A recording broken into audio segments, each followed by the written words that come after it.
James, you've moved up from Formula 4 to Formula 3 this year, continuing your association with Hedley.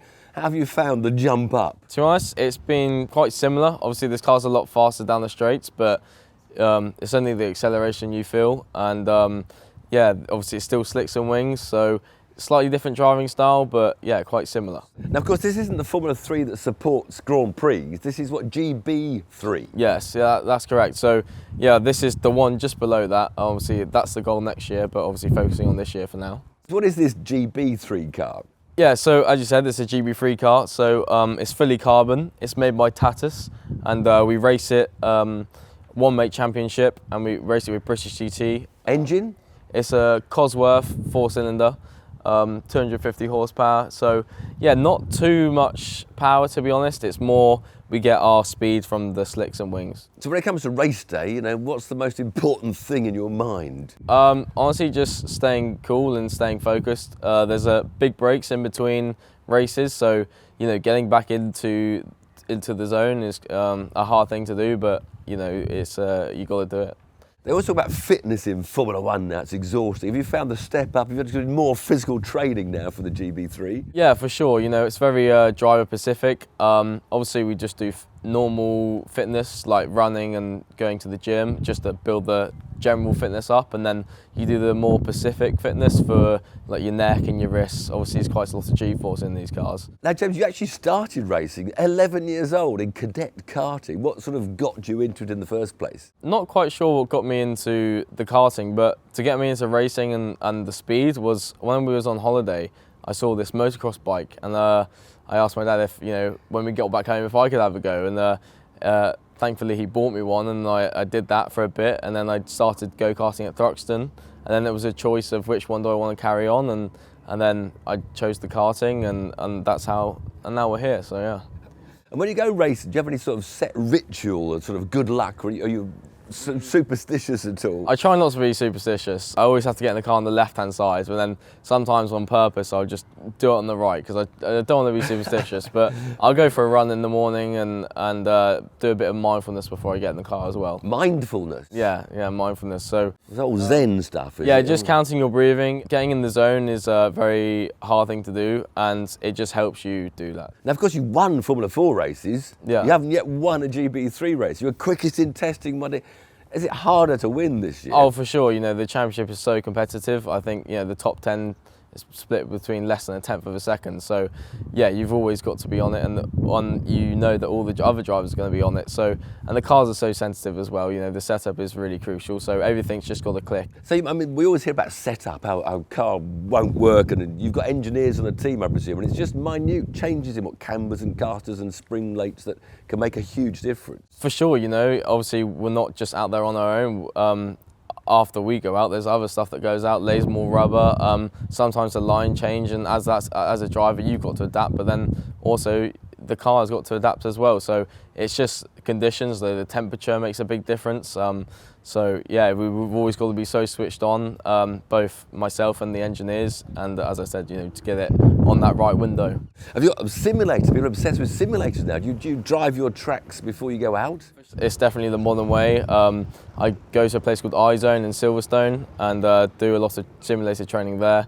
Like that's how I can train. Because I can't just take this out every day, even though I'd love to. So just doing a lot of simulator training is the next best thing. Now, while we're all having fun on the Hendy day at Thruxton, yes, you're going to be having a lot more fun, which is why you're not at Thruxton, going around the Spa Grand Prix track. That must be an amazing thing you're looking forward to. For sure, I love high-speed, fast-flowing corners. I've never been there yet, but I'm sure I'll suit the track very well. And yeah, really looking forward to it. And also the racing will be absolutely mega as well. You don't get a lot of good racing in single-seaters, so to have that enormous slipstream to catch up, well, that will be amazing. Will you do a lot of simulator driving before you go to Spa, do you believe? Simulators are especially good for tracks that you don't know, and Spa is a track I don't know, so I should learn a lot on the sim. Now, obviously, there's a lot of pressure on race day. What's your tips to anyone out there? How do you stay cool under pressure? Obviously, pressure isn't actually a real thing. You can't touch it. It's more just in your head. So it's just learning to deal with the pressure and changing it into positives. Pressure is a privilege, and just saying things to yourself, to help you and there's always a positive side of pressure, so you've just got to try and find it, even though sometimes when you get a bit overwhelmed, it's like you just got to stay calm and really just focus on the task, and it just seems to go away a bit. So, but a little bit of pressure is good. So what about your career highlights so far? Winning the Ginesta Junior Championship was definitely my career highlight, but I haven't got my first single-seater championship win yet, but obviously that's what the goal this year. 3 races in one day at Thruxton, that was a pretty special Yeah, day, that wasn't it? was definitely pretty special. We had special moments like that. It's just obviously to be a championship winner, you need to have everything come your way, and the luck and consistency, where we were doing things like that, but then on the other times just wasn't quite clicking. So, but yeah, if we can do that more often, then for sure we'd win the championship. How have Hedley helped you in your career then? So they've been the most loyal sponsor, right from the beginning of my career till now. Obviously they're quite local to me as well, which is brilliant. And they give us a free Ranger to tow around. So when we had the Ginetta, that was really useful. So you were on the road with the Bronco, was it, towing the Ginetta? Well, exactly, yeah. And how the car got here today, we couldn't have brought it here without that. So, yeah, no, they've been absolutely mega, and they're really enthusiastic about it as well. So, yeah, they're just amazing. I mean, obviously you're living a life as a racing driver. Well, what's the most important thing you sort of surprised that you've learned as a racing driver? I think it definitely teaches you to never give up, because obviously there's a lot of lows in motorsport, which makes the highs so much better. Yeah. And obviously, I think no matter who you are, you're always going to have more lows than highs.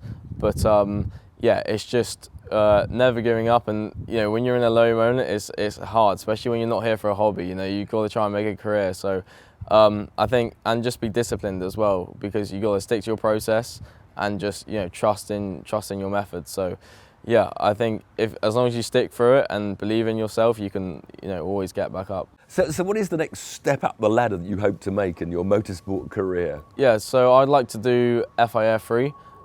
We mentioned it earlier, but yeah, it follows the F1, and it's the next step up from this. So that would be proper cool to be racing around the world. So yeah, definitely that's the only option. So you might need to bump into a millionaire, or preferably a millionaire-esque, to make yeah, that step. I know, 100%. It's definitely a lot more budget. So yeah, obviously we haven't tried to go European yet. So yeah, that's going to be a whole different ball game. But focus on this year, and hopefully doors will open for next. So James, so far, what's been your favourite track to race around? I think Knock Hill. Obviously not very single-seater friendly, but yeah, going on 2 and sometimes not even 4 wheels on the ground, just on the curbs, that's a mega track. But I never liked Knock Hill at all. No. I thought it was too many curbs and leaping. No, I like Thruxton, fast and flowing. Yeah, no, that is a very good one. That's unique as well. But I think for the single-seater, my favourite track would be Snetterton, which is coming up next. So yeah, I'm really looking forward to that one. So James, what about away from the track when you're not racing? What do you do for fun? So I used to mountain biking, but then my bike got nicked. So I think that was a bit high injury as well, high injury risk. It's a dangerous thing to do, man. Yeah, so I think golf is a safer option, and recently a good friend of ours got me a brand new golf set, so definitely going to start that up as well. What's your handicap? I don't know, I'm still really fresh into it, so yeah, that's how fresh I am. How many balls per round do you lose? I don't keep count, so... And then, of course, you do the simulator fun. You go and do like the Nürburgring and other sort of things. Not really. Obviously, like there's iRacing stuff to have a bit of fun, but to be honest, I don't really have the time. I just want to train as much as possible. Yeah. So getting fit. Yeah, exactly. Yeah. That's no fun at all. No, yeah. Well, anyway, James, very good luck for the rest of the season. Bring that Hedley name at the pole position and top of the podium, will you please? Yes, of course. Okay. Thank you. Cheers. Cheers.